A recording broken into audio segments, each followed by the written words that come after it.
स्वागत है आपका अपने यूट्यूब चैनल पढ़ाई का लोरन पर। आज की क्लास के माध्यम से हम देखेंगे। आज की क्लास में हम finally BA second semester, BA first year तो लेकिन सेकंड सेमेस्टर साइकोलॉजी का पूरा क्वेश्चन पेपर लेके आ चुके हैं। आज की क्लास में जो पेपर हमारा रहेगा सॉल्व्ड क्वेश्चन पेपर रहेगा, क्योंकि इसका मैं सोल्यूशन भी साथ में देता चलूँगा, क्योंकि एग्जाम आने वाले समय में बहुत सारे यूनिवर्सिटी के एग्जाम हैं जिसमें रिटन का एग्जाम होगा, लिखित की परीक्षा होगी। इस सभी यूनिवर्सिटी के लिए बहुत ही महत्वपूर्ण साबित होगा पूरा क्वेश्चन पेपर। जैसा कि यूपीएससी का भी सेम ही पैटर्न है, रिटन का ही एग्जाम होता है। सीसीएसयू में भी रिटन का एग्जाम होता है, अवध विश्वविद्यालय में भी रिटन का एग्जाम होता है, रज्जू भैया स्टेट यूनिवर्सिटी में भी रिटन का एग्जाम होता है।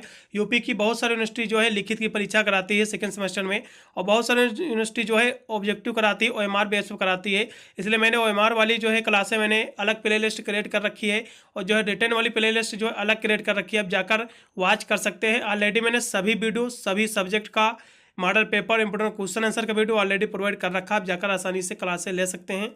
चलिए आज की क्लास के माध्यम से इस पर हमारी क्लास पूरी बेस रहेगी बीए सेकंड सेमेस्टर साइकोलॉजी यानी मनोविज्ञान। ये पूरा क्वेश्चन पेपर है, मॉडल पेपर है। पेपर के हम नेम की बात करें तो बेसिक रिसर्च आपका मेट्रोलॉजी एंड आपका स्टैटिक्स पेपर का नाम है। जिस भी यूनिवर्सिटी में सेम पेपर लगता है तो इसमें से काफ़ी प्रश्न आपको अपने यूनिवर्सिटी में देखने को मिलेंगे। पेपर 2 ही घंटा करने को समय निर्धारित रहेगा। 75 नंबर आपका पूरा प्रश्न पत्र रहेगा। ये पेपर 3 खंडों में आपको विभक्त है। सबसे पहले मैं सेक्शन ए के प्रश्नों को सोल्व कराने का प्रयास करूंगा। इसका जो पहला क्वेश्चन दिया हुआ, आप चाहे तो इन सभी प्रश्नों को जो अपने सीरीज या नोट्स वगैरह में आप इसको टिक भी लगा सकते हैं। इतने प्रश्न आपको कंपलसरी तैयार करके ही अपना एग्जाम देने जाना है। इसकी मैंने जो है एक इंपॉर्टेंट क्वेश्चन आंसर के भी वीडियो अपलोड कर रखा हूँ, आप जाकर उसमें भी आप तैयार कर सकते हैं। लेकिन इस क्वेश्चन पेपर को जरूर देख लेना है, क्योंकि ये परीक्षा की दृष्टि से बहुत ही महत्वपूर्ण साबित होगा सभी यूनिवर्सिटी के लिए। तो भैया मापन क्या होता है, मेजरमेंट किसे कहते हैं, बहुत ही महत्वपूर्ण प्रश्न है, बहुत ही इजी प्रश्न है, और कह सकते हैं इसको कॉमन प्रश्न है, रिपीटेड क्वेश्चन भी कह सकते हो, क्योंकि ऑल यूनिवर्सिटी में पिछले साल ही क्वेश्चन रिपीट हुआ है। तो मापन भैया क्या होता है, जैसा कि शब्द से ही पता चल जाता है कि मेजरमेंट किसी चीज़ की माप। तो जो मेजरमेंट होता है, जो मापन होता है, वस्तु में किसी जो है विशेष गुण की मात्रा का अनुमान लगाने की प्रक्रिया को जो है या फिर क्रिया को मापन कहते हैं। यानी वस्तुओं में किसी विशेष गुण की मात्रा का अनुमान लगाने की क्रिया को मापन कहते हैं। जैसे कि प्रत्येक वस्तु का कुछ भार होता है, और उस भार को जानने के लिए जो है उसका हम मापन करते हैं, उस वस्तु को जो है तौलते हैं, मापन करते हैं, वही प्रक्रिया जो है मापन कहलाती है। आशा करता हूँ आपको समझ में आ गया होगा। अगले प्रश्न में पढ़ेंगे, जो कि दिया हुआ 2 नंबर कि रिसर्च मेथड क्या होता है, यानी शोध विधियाँ क्या होती हैं। तो शोध क्या होता है, सबसे पहले इसको देखेंगे कि रिसर्च क्या होता है। जैसा कि शब्द से ही पता है कि रिसर्च क्या होता है, खोज किसी चीज़ की, ठीक है। तो ये क्या होता है, तो इसकी हम बात कर ले तो यानी नवीन वस्तुओं की खोज और पुरानी वस्तुओं का एक सिद्धांत का जो है पुनः परीक्षण करना, जिससे कि नए तथ्य प्राप्त हो सके, उसे शोध कहते हैं, ठीक है। इसकी यदि हम विधियों की बात कर ले तो इसकी बहुत सारी विधियाँ, जैसे कि नई जानकारी को उजागर करने और किसी विषय की जो है बेहतर समझ पैदा करने के लिए विश्लेषण के लिए जो है डेटा या फिर साक्ष्य के संग्रह में उपयोग की जाने वाली जो है रणनीतियाँ जो होती है, रणनीति जो होती है, या जो प्रक्रिया होती है रणनीति की, ये जो तकनीक होती है इसकी, यही सब जो है शोध कहलाती है, रिसर्च कहलाती है, ठीक है। आशा करता हूँ ये भी आपको समझ में आ गया होगा कि रिसर्च होता क्या है। किसी पर जो है रिसर्च यानी किसी चीज़ को बारीकी से समझना, उस पर अध्ययन करना, उसको बारीकी से परीक्षण करना कि वो चीज़ है क्या, उसके बारे में जो है साक्ष्य प्राप्त करना, बहुत ही विस्तार पूर्वक, बहुत ही कह सकते हो परीक्षण करके उसके बारे में सभी जानकारी को एकत्र करना, सभी जानकारी को जो है समझना उसके बारे में, वही आपका शोध कहलाता है। अगला क्वेश्चन फिर आपका दिया कि ऑब्जर्वेशनल मेथड क्या होता है, अवलोकन किसे कहते हैं भैया। तो अवलोकन जो होता है इसको इंग्लिश में जो है ऑब्जर्वेशन कहते हैं। तो ऑब्जर्वेशन जो होता है, ये एक साथ से देखा जाए तो अवलोकन जो है, ऑब्जर्वेशन इसको इंग्लिश में कहते हैं, जिसका अर्थ होता है देखना। ऑब्जर्वेशन का मतलब क्या होता है, देखना, किसी का जो है किसी चीज़ का किसी को देखना, यानी निरीक्षण करना, ध्यान देना, ठीक है, या फिर परीक्षा करना, या फिर अनुष्ठान करना, या फिर आप ऐसे भी कह सकते हो कि इसका सीधा अर्थ हुआ कि आंखों से देखना ही अवलोकन कहलाता है, निरीक्षण कहलाता है, ठीक है। इसकी विधियाँ भी बहुत है, जिसे यानी किसी जानकारी को आंखों देखा, यानी जो आंखों से देखते हैं, किसी के बारे में विस्तृत जानकारी प्राप्त कर लेते हैं, यानी आंखों देखा कह सकते हैं, उसके बारे में आंखों देख कर जो जानकारी प्राप्त करते हैं, कह सकते हैं एकदम सही जानकारी, ठीक है, वही आपका अवलोकन कहलाता है, ठीक है। आंखों देखी जो जानकारी होती है वही आपका अवलोकन कहलाती है, जिसको जो है इसका अर्थ ही होता है अवलोकन का, देखा जाए तो इसका मीनिंग ही होता है देखना, परीक्षण करना, निरीक्षण करना, अभी परीक्षा करना, ये सब जो होती है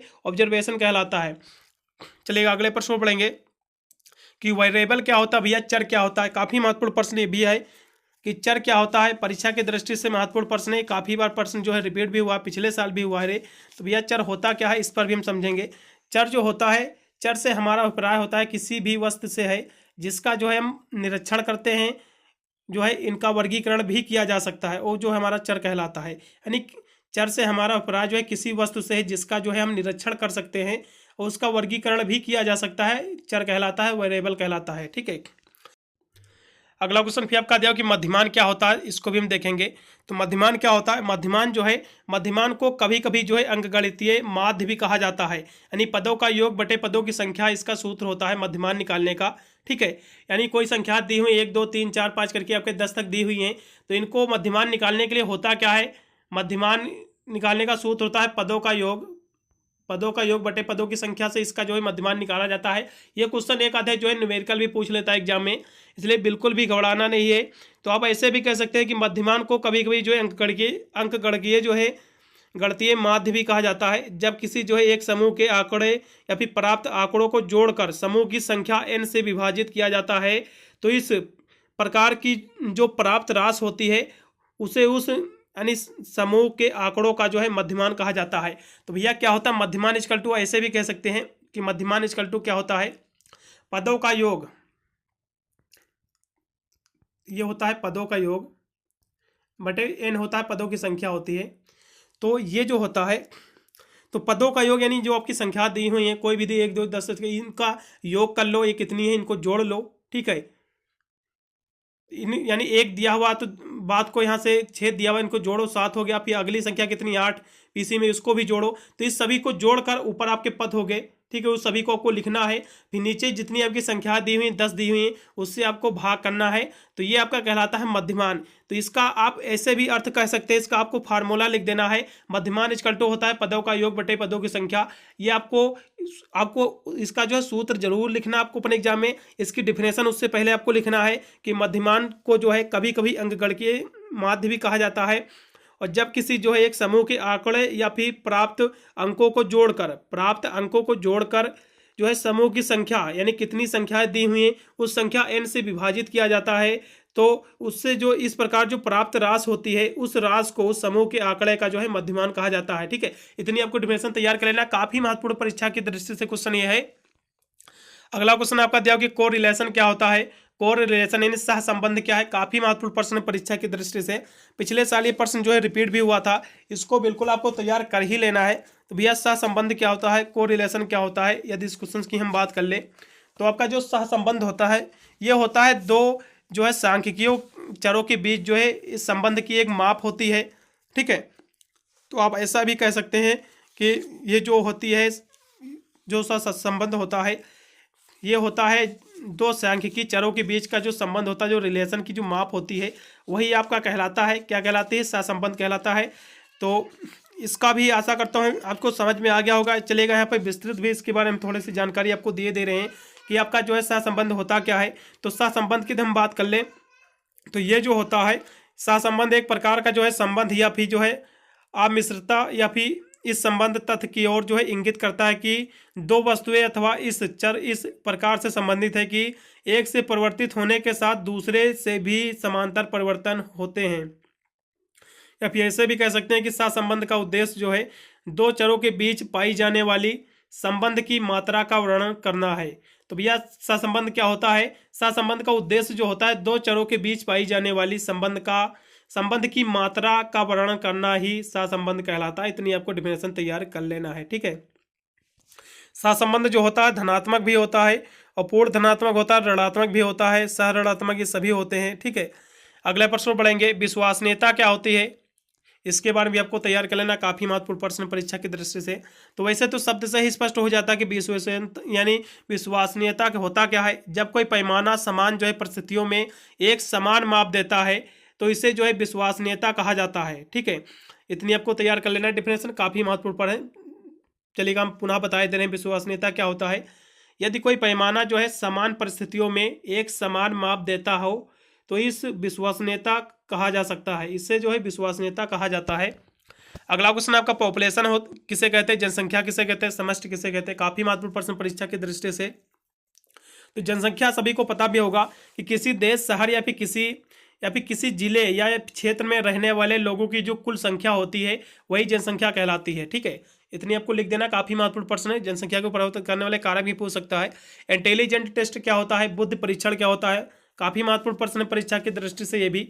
तो भैया बुद्धि परीक्षण क्या होता है, तो बुद्धि परीक्षण वे मनोवैज्ञानिक परीक्षण हैं जो मानव व्यक्ति के सर्वप्रमुख तत्व एवं उसकी जो है प्रधान मानसिक योग्यता बुद्धि का अध्ययन अथवा जो है मापन करते हैं, वही आपकी बुद्धि परीक्षण कहलाती है। कि बुद्धि यानी मनोवैज्ञानिक एक परीक्षण की मानव व्यक्ति में जो है कैसे गुण हैं, ठीक है, वो इसकी जो योग्यता होती है गुणों की, वही आपकी जो है बुद्धि परीक्षण कहलाती है। आप ऐसा भी कह सकते हैं कि बुद्धि परीक्षण किसी व्यक्ति की बुद्धि की माप है। अब इतनी भी डिफिनेशन आप लिख सकते हैं कि बुद्धि परीक्षण जो होती है किसी व्यक्ति की बुद्धि की माप है। ठीक है, आशा करता हूं समझ में आ गया होगा ये भी क्वेश्चन। अगला क्वेश्चन दिया कि परिकल्पना क्या होता है भैया, काफी महत्वपूर्ण प्रश्न परीक्षा की दृष्टि से। इन इतने क्वेश्चन को भैया तैयार करके ही अपना एग्जाम देने जाना है। यही क्वेश्चन आपको अपने एग्जाम में देखने को मिलेंगे। तो परिकल्पना किसे कहते हैं इसको भी देखेंगे। तो परिकल्पना एक हिसाब से देखा जाए तो परिकल्पना जैसा कि शब्द से ही स्पष्ट हो जाता है, परि प्लस कल्पना, ये दो शब्दों से मिलकर बना हुआ है। परि प्लस कल्पना, परि का मतलब होता है चारों ओर और कल्पना का मतलब होता है चिंतन करना। ठीक है, कल्पना करना। तो आप ऐसे भी कह सकते हैं कि इस प्रकार जो है परिकल्पना से तात्पर्य है कि किसी समस्या से संबंधित समस्त संभावित समाधान पर जो है विचार करना परिकल्पना कहलाता है। इतनी आपको डिफिनेशन तैयार कर लेना है। काफ़ी महत्वपूर्ण प्रश्न है ये परीक्षा की दृष्टि से भी है। ये काफ़ी बार रिपीट भी क्वेश्चन हुआ, मैंने काफ़ी बार पिछले साल जितने भी आप पेपर उठाओगे जिसमें आपका रिटन का एग्जाम हुआ था तो सभी में क्वेश्चन जो ये कॉमन था। ठीक है, तो ये आपको तैयार कर लेना है कि परिकल्पना होता क्या है। वैसे आप ऐसे भी कह सकते हैं कि परिकल्पना जो होता है एक जो है कल्पना दो या दो से अधिक चरों के संबंध के विषय में जो है एक कल्पना जो है कथन होता है। आप जो मैंने पहले डिफिनेशन आपको दी है कि परिकल्पना का अर्थ होता है दो शब्दों से मिलकर ये बना हुआ है। आप ऐसे समझ सकते हैं कि परि प्लस कल्पना, परि का मतलब होता है चारों ओर, कल्पना का मतलब होता है चिंतन करना, किसी की कल्पना करना। ठीक है, तो आप इस तरह कह सकते हैं कि इस प्रकार जो है परिकल्पना से तात्पर्य है कि किसी समस्या से संबंधित समस्त संभावित समाधान पर विचार करना परिकल्पना कहलाता है। इतनी आपको डिफिनेशन तैयार कर लेना। काफी महत्वपूर्ण प्रश्न परीक्षा की दृष्टि से। इस 10 प्रश्न मैंने आपको करा दिए हैं। फिर आप सेक्शन बी की भी प्रश्न देखेंगे। इसमें 4 ही प्रश्न आपको करने रहते हैं, लेकिन मैं इसमें टोटल 7 प्रश्न दिए, मैं 7 प्रश्न कराऊंगा कि परीक्षा की दृष्टि से सभी महत्वपूर्ण प्रश्न हैं। तो इसका जो पहला क्वेश्चन आपका दिया हुआ है इसको देख लीजिए कि भैया पहला क्वेश्चन ही दिया हो कि मापन किसे कहते हैं, मनोवैज्ञानिक मापन किसे से आप क्या समझते हैं। ये सारे क्वेश्चन बहुत ही महत्वपूर्ण प्रश्न हैं। मनोवैज्ञानिक मापन से आप क्या समझते हैं, मापन के प्रकारों का भी आपको वर्णन करना है। काफी महत्वपूर्ण प्रश्न है। मापन की मैंने अभी आपको डिफिनेशन पहले भी दे दी थी। पहले ही नंबर पर आपका क्वेश्चन था कि मापन क्या होता है, वस्तुओं के किसी जो है विशेष गुण की मात्रा का अनुमान लगाने की जो है क्रिया को मापन कहते हैं। जैसे कि प्रत्येक वस्तु का कुछ भार होता है, उस भार को जानने के लिए उसकी हम माप करते हैं, उसकी माप तौल करते हैं, तो उससे उस भार का पता चलता है। उस भार को जानने के लिए जो है वस्तु को हम जो तौलते हैं उसी तौलने या फिर मापने की जो प्रक्रिया होती है वही आपकी मापन कहलाती है। ठीक है, तो बात को इसके प्रकारों की भी यहाँ से बात दी हुई है कि इसके प्रकार क्या होते हैं। वैसे तो परीक्षा की दृष्टि से काफ़ी महत्वपूर्ण प्रश्न है, तो इसका जो है चलेगा हम प्रकार को भी बताने का जो है प्रयास करेंगे, क्योंकि परीक्षा की दृष्टि से काफ़ी प्रश्न रिपीट हुआ पिछले साल, इसलिए इसको बिल्कुल भी छोड़ना नहीं है। इसलिए चलेगा हम देखते हैं कि ये होता क्या है। ठीक है, तो वैसे तो हाँ चलेगा। ये जो होता है मापन, ये क्या होता है, तो यहाँ से देखेंगे मापन का अर्थ वैसे तो साधारण शब्दों में किसी चीज़ की माप तौल है। तो इसके उद्देश्य भी हम देखेंगे कि इसके जो है प्रकार क्या होते हैं। तो मापन को आप इस तरह से भी कह सकते हैं कि मापन का अर्थ होता है संक्षिप्त या फिर मात्रात्मक मूल्य से वस्तु, यानी मापन की वस्तुएं परीक्षणों या फिर व्यवहार एवं मात्रात्मक वर्णन होता है। किसी वस्तु का घटना निरीक्षण करना एवं व्यवहार उस पर अंकों को द्वारा जो किए जाते हैं कि कितने किलो की माप तोल जो करते हैं वही आपका मापन कहलाता है। और इसके आप वैसे भी कह सकते हैं इसकी जो है मापन के प्रकार भी बहुत सारे हैं। ठीक है, अब इसका मापन के प्रकार भी आपको देख लेना है। अगले प्रश्न बढ़ेंगे जो कि आपका दिया हुआ है, इसको भी देखेंगे। काफ़ी महत्वपूर्ण प्रश्न अगला दिया हुआ कि मनोविज्ञान के अध्ययन में अवलोकन शोध की विधियों का वर्णन करना है। बहुत ही ये जो ये प्रश्न आया हुआ है, बहुत ही महत्वपूर्ण प्रश्न है। इसको तो बिल्कुल आपको तैयार करके ही अपना एग्जाम देने जाना है। ठीक है, तो मनोविज्ञान के अध्ययन में अवलोकन शोध की विधियाँ क्या होती है? तो भैया अवलोकन, यह अवलोकन मैंने अभी आपको बता भी दिया कि अवलोकन होता क्या है। अवलोकन को इंग्लिश में ऑब्जर्वेशन कहते हैं। क्या कहते हैं? ऑब्जर्वेशन कहते हैं, जिसका अर्थ होता है, क्या होता है? देखना, परीक्षण करना, निरीक्षण करना, अवलोकन करना, या फिर दूसरे शब्दों में हम कह सकते हैं कि कार्यकरण अथवा पारस्परिक संबंध को जानने के लिए स्वाभाविक रूप से घटित होने वाली घटनाओं को सूक्ष्म रूप से देखना ही अवलोकन कहलाता है। ठीक है, तो इसकी भैया विधियों की हम बात कर लें, इसकी कौन कौन सी विधियां हैं? तो इसकी बहुत सारी विधियां हैं। मानव इंद्रियों का प्रयोग, इसकी विशेषताएं हम बात कर रहे हैं, और जो है सूक्ष्म एवं जो है गहन उद्देश्य और विचारपूर्वक किया जाने वाला अध्ययन और निष्पक्षता, ये सब इसकी जो है विशेषताएं हैं। महत्वपूर्ण प्रश्न है, इसको बिल्कुल देख लेना है आपको। ठीक है, अगले प्रश्न बढ़ेंगे, जो कि आपका दिया हुआ है 4 नंबर की, एक उत्तम परिकल्पना की विशेषता क्या होती है? ये काफ़ी महत्वपूर्ण प्रश्न है परीक्षा की दृष्टि से। तो एक उत्तम परिकल्पना क्या होता है भैया? ये आपका जो क्वेश्चन आपका दिया हुआ है, चलेगा, हाँ, ये आपका 4 नंबर क्वेश्चन है। तो इसकी विशेषताएं यहाँ से थोड़ा सा हम बताते चलेंगे, क्योंकि आपका ये छूटा जा रहा है। शोध की विशेषताएं भी, अवलोकन शोध की विशेषताएं क्या है? जो है स्पष्टता के गुण हो इसमें, और दूसरी परिकल्पना के संगत हो, और भविष्यवाणी करने में सामर्थ्य हो, और नए ज्ञान की खोज हो। ये सभी इसकी जो है विधियां हैं। ठीक है, शोध की। आशा करता हूँ समझ में आ गया होगा क्वेश्चन कि अवलोकन होता क्या है। फिर से सुन लीजिए। अवलोकन जो है, जिसे इंग्लिश में ऑब्जर्वेशन कहते हैं, जिसका अर्थ होता है देखना, निरीक्षण करना, अवलोकन करना। दूसरे शब्दों में यह हम कह सकते हैं कि कार्य कारक अथवा पारस्परिक संबंध को जानने के लिए स्वाभाविक रूप से घटित होने वाली घटनाओं को सूक्ष्म रूप से देखना ही अवलोकन कहलाता है। ठीक है, किसी के बारे में जानकारी प्राप्त करना, उसको देखना, ठीक है, स्वाभाविक रूप से, ठीक है, या फिर परीक्षण करके, तो ये जो सूक्ष्म रूप से देखना ही अवलोकन कहलाता है। अगला क्वेश्चन भी आपका 4 नंबर दिया हुआ है, इसको भी देखेंगे। अगला क्वेश्चन दिया गया, एक उत्तम परिकल्पना की विशेषताएं क्या होती हैं? तो एक उत्तम परिकल्पना की विशेषताएं देखा जाए तो वैसे तो परिकल्पना, एक क्वेश्चन मैंने पहले भी करा दिया है कि परिकल्पना होता क्या है। तो परिकल्पना जो होता है, ये 2 शब्दों से मिलकर बना हुआ है, परि प्लस कल्पना।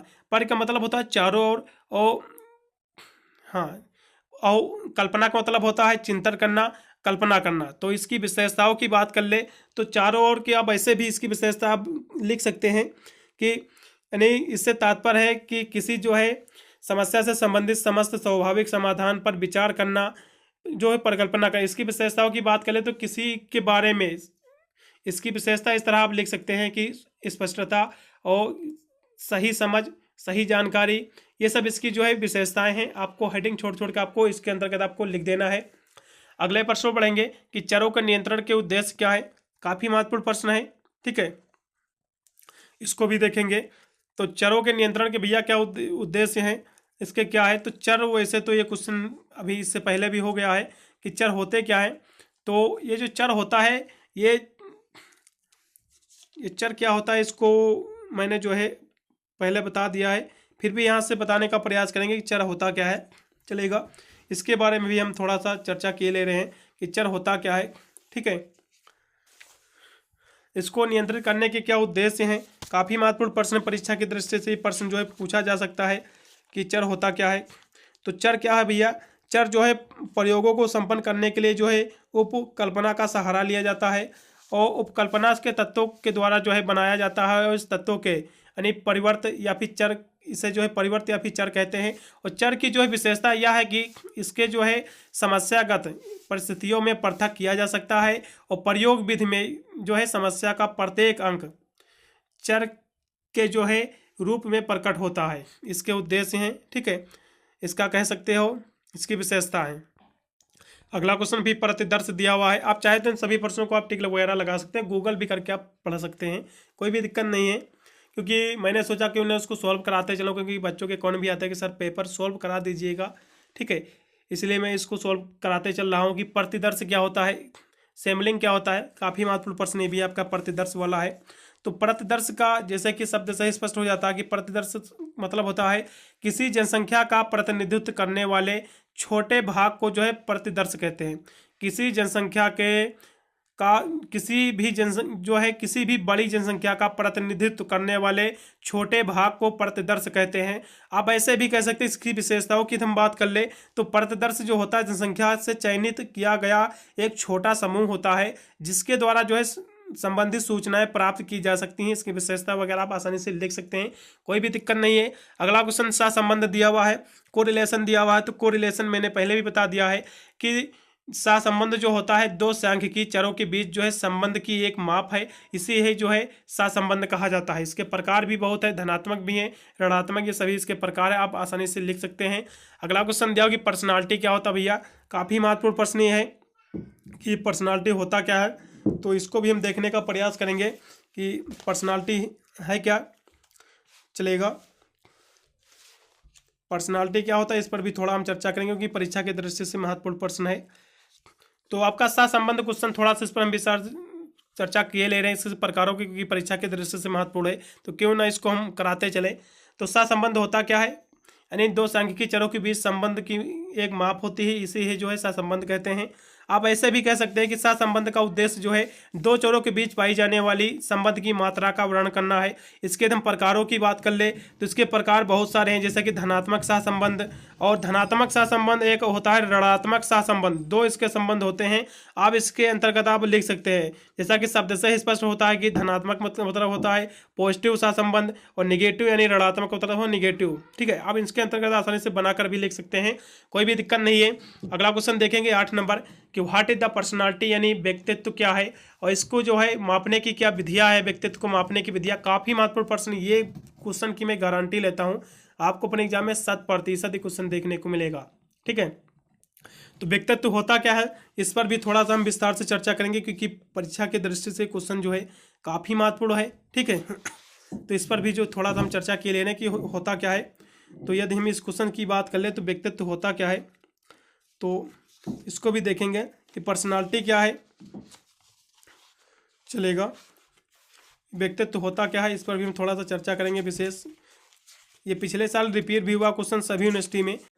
अगला क्वेश्चन आपका 8 नंबर दिया होगा, what is the personality, explain the method of measurement of personality, यानी व्यक्तित्व क्या है, व्यक्तित्व को मापने की विधियों को आपको वर्णन करना। काफी महत्वपूर्ण प्रश्न परीक्षा की दृष्टि से, ये क्वेश्चन 100% आपको अपने एग्जाम में देखने को मिलेगा, इस क्वेश्चन की मैं गारंटी भी लेता हूँ। ठीक है, ये होता क्या है इस पर हम थोड़ा सा विस्तार से चर्चा करेंगे क्योंकि क्वेश्चन लॉन्ग में आपको देखने को बिल्कुल मिलेगा ही, शॉर्ट में भी देखने को मिलेगा। तो ये होता क्या है, जैसा कि व्यक्तित्व जो है इसको इंग्लिश में पर्सनालिटी कहते हैं, तो इसको जो है इसको आप ऐसे भी कह सकते हो, इसका अर्थ होता है पर्सनालिटी कहते हैं, इसका जो अर्थ होता है यानी मुखौटा होता है, यानी जिसे मंच पर अभिनय करते हुए अभिनेता अपने चेहरे पर लगाते हैं, कोई नकाब वगैरह, तो ये होता है पर्सनालिटी, एक मुखौटा जिसे कहते हैं ये होता है। तो अब इसको सामान्य अर्थ में भी कह सकते हो कि व्यक्ति की क्या पर्सनालिटी है, उसका दिखावा क्या है, उसका रवैया क्या है। ठीक है, यानी उसकी लंबाई मोटाई क्या है, ये सब जो होता है बनावट, ये एक मुखौटा का एक रूप ही होता है, एक पर्सनालिटी होती है व्यक्ति की। ठीक है, कि आदमी दुबला पतला है कि कैसा है, देखने में कैसा है, तो उसकी पर्सनालिटी होती है, कपड़े कैसे है।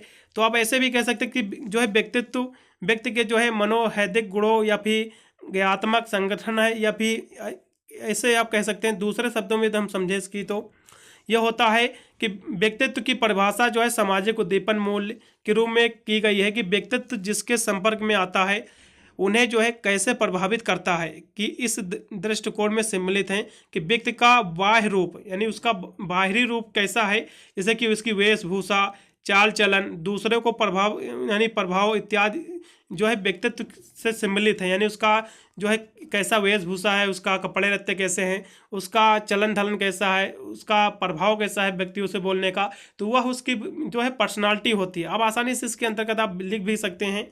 ठीक है, इसके मापने की विधियाँ भी बहुत सारी हैं। ठीक है, इसके यदि हम व्यक्तित्व के यदि हम गुण की बात करें तो ईमानदार, ये सब इसके गुण वगैरह आप लिख सकते हैं आसानी से, कोई भी दिक्कत नहीं है। इसकी बहुत सारी विशेषताएं जो है आप कह सकते हैं आप दी हुई हैं, तो व्यक्तित्व को एक हिसाब से आप ऐसा भी कह सकते हैं। यहाँ से बहुत सारी विशेषताएं दी हुई हैं कि इस प्रकार व्यक्तित्व को जो है वाह मुखौटा या फिर दिखावा के रूप में समझा गया है कि आज भी सामान्यतः लोग शारीरिक बनावट जैसे कि लंबाई मोटाई और इत्यादि को जो है व्यक्तित्व समझ लेते हैं, और तथा जो है संतुलित और साम्य शारीरिक रचना वाले व्यक्ति का व्यक्तित्व उत्तम मानते हैं, परंतु यह धारणा अपूर्ण व असंतुलित होने के कारण असाम जो है अमान्य भी होती है, क्योंकि अधिकांश मनोवैज्ञानिक के अनुसार जो है व्यक्तित्व व्यक्ति के शारीरिक एवं मानसिक दोनों गुणों का समन्वय होता है। तो आप पर्सनालिटी के बारे में गूगल भी कर लेना है, बिल्कुल आपको अपने एग्जाम में देखने को मिलेगा प्रश्न। अगला क्वेश्चन भी आपका दिया हुआ है कि आपको मध्यमान की आपको गणना करना है। ये प्रश्न मैंने पहले भी बता दिया लेकिन यहाँ भी बताऊंगा। तो ये आपको कैसे करना, तो मध्यमान का सूत्र मैंने क्या बोला है कि m इक्वल टू होता है पदों का योग, पदों का योग, पदों का योग बटे पदों की संख्या यानी n। तो पदों का योग आपको करना क्या है कि 14, 17, 18 ये सबको जोड़ लेना है। इन सभी संख्याओं को जोड़ लेना है। जोड़ने के बाद जितनी भी संख्याएं आएंगी, ठीक है, जितनी भी संख्याएं आएंगी चुपचाप यहाँ से आपको लिख देना है। जितनी भी संख्याएं आएंगी, कुछ भी आए, ऊपर लिख देना है। और ये कितनी संख्याएं हैं, 1 2 3 4 5 6 7 8 9 10, टोटल 10 संख्याएं हैं। इस 10 संख्या को नीचे 10 टोटल संख्याएं हैं, तो कितनी संख्या n होता है पदों का योग बटे पदों की संख्या। तो पदों की संख्या भैया 10 है, तो इस 10 से उसका कर देना है आपको भाग, व आपका जो है मध्यमान आपको निकल आएगा। आशा करता हूँ आपको समझ में आ गया होगा। चलेगा अगले प्रश्न बढ़ेंगे। यहाँ से हम सेक्शन सी पे आ चुके हैं। इसके हम प्रश्नों की बात करें तो 2 ही प्रश्न इसमें करना रहता है, लेकिन टोटल 4 प्रश्न हैं। चारों प्रश्नों को बताने का प्रयास करेंगे क्योंकि परीक्षा की दृष्टि से सारे के सारे प्रश्न बहुत ही महत्वपूर्ण हैं, इसलिए एक भी प्रश्न आपको छोड़ना नहीं है। तो इसके हम देखेंगे। तो भैया ये मनोवैज्ञानिक प्रयोग क्या होता है, तो काफ़ी महत्वपूर्ण प्रश्न परीक्षा के दृष्टि से कि साइकोलॉजिकल एक्सपेरिमेंट क्या होता है। Describe the various step involve the psychological experiment, यानी मनोवैज्ञानिक प्रयोग क्या है, मनोवैज्ञानिक प्रयोग के विभिन्न कदमों यानी स्टेप का आपको वर्णन करना है। काफ़ी महत्वपूर्ण प्रश्न परीक्षा के दृष्टि से, इसको हम देखते चलेंगे। अतः मनोवैज्ञानिक प्रयोग की बात कर ले तो मनोवैज्ञानिक एक जो है शोध पद्धति है, एक सिस्टम है जिसका उपयोग जो है मनोवैज्ञानिक द्वारा परिकल्पनाओं यानी परिकल्पनाओं का मतलब होता है चारों ओर की जो है चिंतन करने की जो है एक, या फिर जांच करने या फिर सिद्धांत का परीक्षण करने और व्यवहार अथवा मानसिक प्रक्रियाओं यानी प्रक्रियाओं के अंतर्निहित तंत्र का जो है पता लगाने के लिए जो है किया जाता है। यही जो है मनोवैज्ञानिक प्रयोग कहलाता है। इसके बहुत सारे कदम हैं, ठीक है, आपको देख लेना है। अगला क्वेश्चन भी आपका दिया हुआ कि जो है अमान्य जो है असंभवता वक्र की जो है प्राकृत और इसकी विशेषताओं को वर्णन करना है। काफ़ी महत्वपूर्ण प्रश्न है परीक्षा की दृष्टि से, तो इसको भी हम जो है कराते चलेंगे क्योंकि इसको भी आपको छोड़ना नहीं है, क्योंकि एक भी प्रश्न आपको मिस नहीं करना इसमें क्योंकि सारे के सारे क्वेश्चन बहुत ही महत्वपूर्ण हैं। तो इसके वक्र की हम विशेषताओं की हम बात कर ले तो इसकी बहुत सारी विशेषताएं हैं कि सामान्य जो है संभवता वक्र जो होता है, वक्र की जो है एक्स अक्ष का विस्तार जो है तथा वाई अक्ष की ऊंचाई का निर्धारण जो है निम्न गणितीय सूत्र द्वारा किया जाता है। इसकी विशेषताएं ही मैं बता रहा हूँ। और दूसरा जो है, अब इसकी विशेषता जो है सामान्य संभावना चक्र जो होता है, वक्र जो होता है समरूप एवं बहुलकी होता है, अर्थात वक्र के मध्य आवृत्तियों की संख्या एवं प्राप्तांकों की सबसे बड़ी संख्या अधिक होती है। और सामान्य संभावना चक्र वक्र की मध्य जो है किनारों की ओर जो है बढ़ने से आवृत्तियों की संख्या कम हो जाती है, और जैसे जैसे किनारे की ओर बढ़ेंगे आवृत्तियों की संख्या यानी संख्या कम और कम होती जाएगी। इस तरह इसकी विशेषता आपको देख लेना है। बुद्धि परीक्षण क्या होता है भैया, काफ़ी महत्वपूर्ण प्रश्न, इसको मैंने पहले भी बता दिया है लेकिन यहाँ पर भी जो है बताने का प्रयास करेंगे क्योंकि परीक्षा की दृष्टि से काफ़ी महत्वपूर्ण प्रश्न है कि बुद्धि का परीक्षण यानी बुद्धि का परीक्षण जैसे कि शब्द से ही स्पष्ट हो जाता है, कोई ज़्यादा विशेष इतना कठिन है भी नहीं शब्द, ठीक है। तो बुद्धि का परीक्षण कैसे भैया होता है, इससे आप क्या समझते हैं। तो बुद्धि का परीक्षण पहले हम थोड़ा सा विस्तार से चर्चा करेंगे क्योंकि बुद्धि का परीक्षण मैंने पहले बता भी दिया लेकिन फिर भी यहाँ से बताने का प्रयास करेंगे आप लोगों को। तो ये होता क्या है, तो बुद्धि का परीक्षण जो होता है भैया, ये सब बुद्धि परीक्षण वे मनोवैज्ञानिक परीक्षण हैं जो मानव व्यक्ति के सर्व प्रमुख तत्वों एवं उसकी प्रधान मानसिक योग्यता का अध्ययन का एक मापन करते हैं, वही आपके जो है बुद्धि परीक्षण कहलाती है। या फिर आप साधारण शब्दों में कह सकते हैं कि बुद्धि परीक्षण जो होता है किसी व्यक्ति की बुद्धि की माप होती है, उसकी इंटेलिजेंट की माप होती है कि व्यक्ति की कितनी बुद्धि है, उसकी एक माप होती है, ठीक है, वही आपकी बुद्धि परीक्षण कहलाता है। अब इसकी जो है यदि हम संस्कृत मुक्ति इसकी परीक्षण का हम वर्णन की बात कर ले तो इसकी बहुत सारी वैसे कह सकते हैं, इसकी परीक्षण की बहुत सारी जो है संक्षिप्त व्याख्या है, जैसे कि व्यक्तिगत बुद्धि परीक्षण और सामूहिक व्यक्ति जो है बुद्धि परीक्षण। तो व्यक्तिगत होता है एक जो एक व्यक्ति पर जो है प्रशासित हो एक व्यक्ति पर, और सामूहिक का मतलब होता है जो एक साथ कई लोगों पर जो है इसका परीक्षण किया जाए, ठीक है। यानी व्यक्तिगत का मतलब एक व्यक्ति पर होता है परीक्षण बुद्धि का, और सामूहिक का मतलब काफ़ी लोगों को यानी इकट्ठा करके उसके सभी का बुद्धि का परीक्षण किया जाए। तो इसमें से कौन सा बुद्धिमान व्यक्ति है तो इससे आपका परीक्षण लगता है कि वो बुद्धिमान व्यक्ति है, यही आपका बुद्धिमान परीक्षण कहलाता है। अगले प्रश्न में पढ़ेंगे जो कि दिया हुआ है। वैसे तो ये महत्वपूर्ण प्रश्न हो सकता है ना पूछे एग्जाम में, लेकिन त्वरक वक्र का आपको निर्माण कैसे होता है आपको यहाँ से, ये अंकित का क्वेश्चन है, एक बार देख लेना है इसके बारे में। पूरा का पूरा मैंने मॉडल क्वेश्चन पेपर सॉल्व करा दिया। आशा करता हूँ आपको बहुत ही अच्छी क्लास लगी होगी। मैंने अन्य सब्जेक्ट की भी इसी तरह जो है क्लासें प्रोवाइड कर रखी है रिटन एग्जाम की। BA सेकंड सेमेस्टर आपको प्ले लिस्ट मिलेगी 2024 करके, उसमें चले जाना है। सभी आपको वीडियो मिलेंगे ऑल सब्जेक्ट के, Hindi, English, sociology, education, political science, economics, सभी जियोग्राफी वगैरह ऑल सब्जेक्ट की model paper, important question answer की वीडियो सभी मिलेंगे। आप जाकर आसानी से वॉच करके अपने एग्जाम की तैयारी को मजबूत करके अपने एग्जाम में जो है 90+ आसानी से ला सकते हो नंबर।